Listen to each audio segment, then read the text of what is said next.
Hello प्यारे बच्चों, good morning. कैसे हैं आप सब? टॉप ऑफ द वर्ल्ड यानी बहुत खुश, सभी बच्चे खुश हैं, स्वस्थ हैं। तो बेटा ये देखो, ये है आज की हमारी वर्कशीट नंबर 26 यानी कार्यपत्रक 26। तो सभी बच्चे वर्कशीट शुरू करने से पहले चैनल को सब्सक्राइब कर लीजिए, बेल आइकन को दबा लीजिए ताकि आगे आने वाली वीडियो का नोटिफिकेशन आपको तुरंत मिल जाए। तो बेटा ये है आज की हमारी वर्कशीट।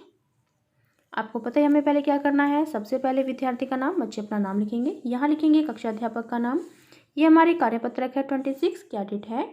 20 जनवरी 2021। ये आज का हमारा विषय है विज्ञान। ये कक्षा 6 के बच्चों के लिए वर्कशीट है। यहाँ लिखेंगे अपना सेक्शन ए, बी या सी, जो भी आपका सेक्शन हो।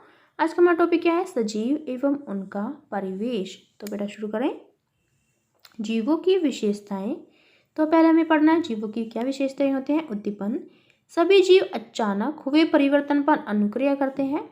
वातावरण में होने वाले इन परिवर्तनों को उद्दीपन कहते हैं। जैसे कि अचानक अधिक प्रकाश होने पर मनुष्य तथा जानवर अपनी स्थिति के अनुसार अनुक्रिया करते हैं।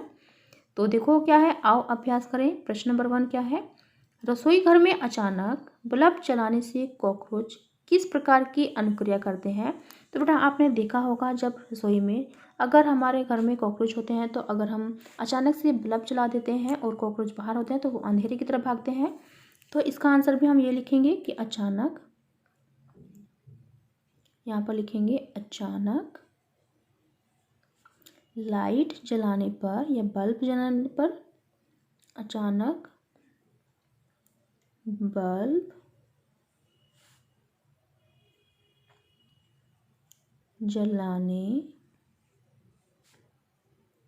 पर कॉकरोच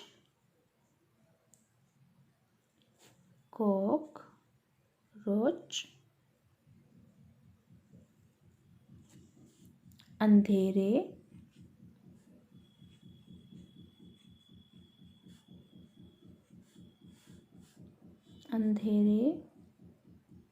की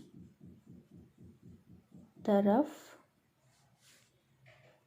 चले जाते हैं। ठीक है, तो ये हमारा आंसर हो जाएगा। फिर नेक्स्ट देखो नेक्स्ट क्या है बेटा? नेक्स्ट है क्या सजीवों में उत्सर्जन होता है? तो चलिए पढ़ते हैं कि सभी सजीव भोजन करते हैं। आहार का केवल कुछ ही भाग शरीर के द्वारा उपयोग में आता है और बाकी अपशिष्ट के रूप में शरीर से बाहर निकाल देते हैं। तो इस निकालने के प्रकारम को क्या कहते हैं? इसको उत्सर्जन कहते हैं।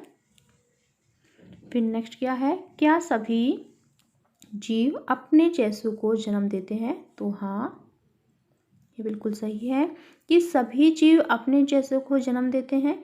प्रजनन करने की प्रक्रिया पौधों और जंतुओं में अलग होती है। जंतुओं में कुछ जंतु यानी शिशु को जन्म देते हैं और कुछ जंतु अंडे देते हैं। जैसे कि चिड़िया अंडे देती है। कुछ पौधे बीजों द्वारा प्रजनन करते हैं और कुछ पौधे अपनी कायिक भागों द्वारा भी नए पौधे उत्पन्न करते हैं, जैसे कि आलू। फिर नेक्स्ट क्या है बेटा? नेक्स्ट देखो यहाँ पर प्रश्न नंबर 3 जीवों के नाम लिखिए जो अंडे देते हैं और जो शिशु को जन्म देते हैं। तो बेटा आपको क्या करना है? आपको 3 यानी 3 जीवों के ऐसे नाम लिखने हैं जो अंडे देते हैं और 3 जीवों के ऐसे नाम लिखने हैं जो शिशु को जन्म देते हैं।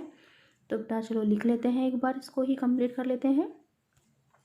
पहले यहाँ पर लिख लेते हैं हम अंडे देने वाले जीव, अंडे देने वाले जीव। ठीक है, क्योंकि हमें 3 लिखने हैं, इधर मैं शिशु वाले लिख देती हूँ। शिशु को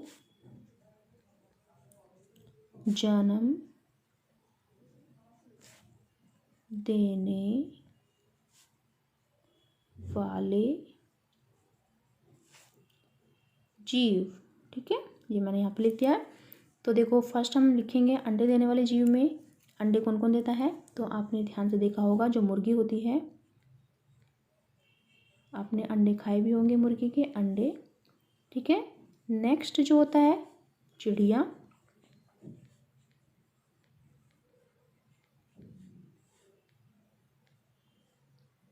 फिर मेंढक, कबूतर, छिपकली, ये क्या करती है, अंडे देती है। चींटी, ठीक है, तो ये हमने 3 लिख लिए हैं। फिर यहाँ पर हम लिखेंगे बेटा जो बिल्ली होती है, बिल्ली, वो बिल्ली को ही जन्म देती है, शिशु को जन्म देती है, यानी गाय बछड़े को जन्म देती है, ठीक है। और भैंस होती है, बकरी होती है, ये क्या करती है, जीव जंतु यानी शिशु को जन्म देती है। इसमें हम इंसान को भी लिख सकते हैं, हम इंसान यानी इंसान को ही जन्म देता है।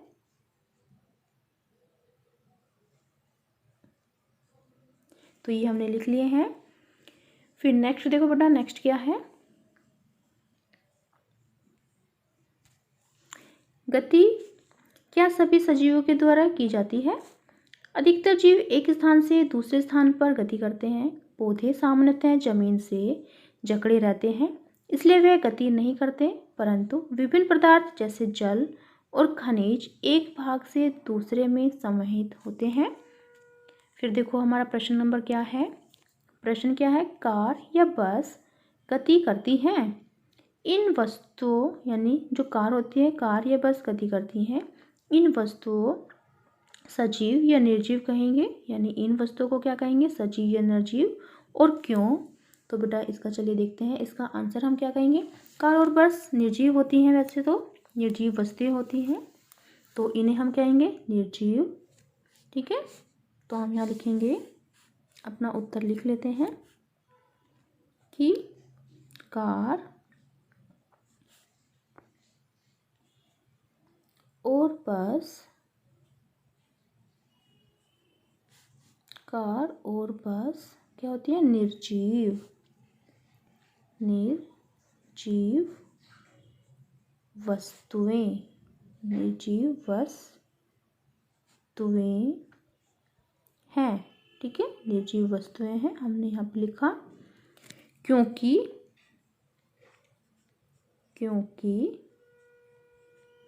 इसमें ये पूछा गया ना कि क्यों, क्योंकि यह अपने आप गति नहीं करती, क्योंकि यह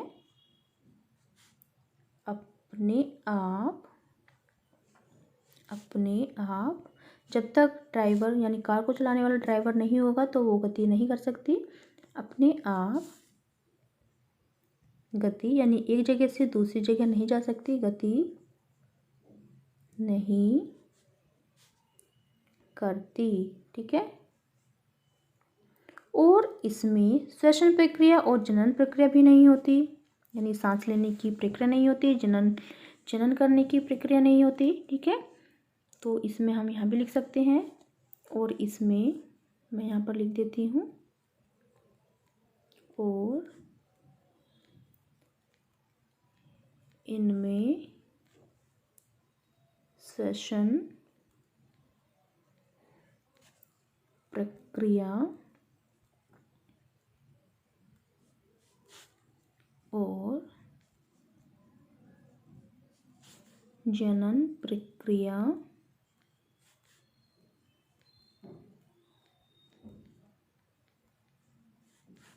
भी नहीं होती, ठीक है बेटा। अगर आपको समझ में नहीं आ रहा है तो चलिए देखते हैं, इसका एक बार आंसर देख लेते हैं फटाफट। तो यहाँ से देखिए, ये हमारे प्रश्न का 3 का आंसर है, कार और बस निर्जीव वस्तुएं हैं क्योंकि यह अपने आप गति नहीं करती, और यहाँ पर श्वसन होगा, अतः श्वसन प्रक्रिया और जनन प्रक्रिया भी नहीं करती। तो बेटा आप यहाँ से लेकर यहाँ तक आप लिख सकते हो, ठीक है। फिर नेक्स्ट देखते हैं, नेक्स्ट क्या है,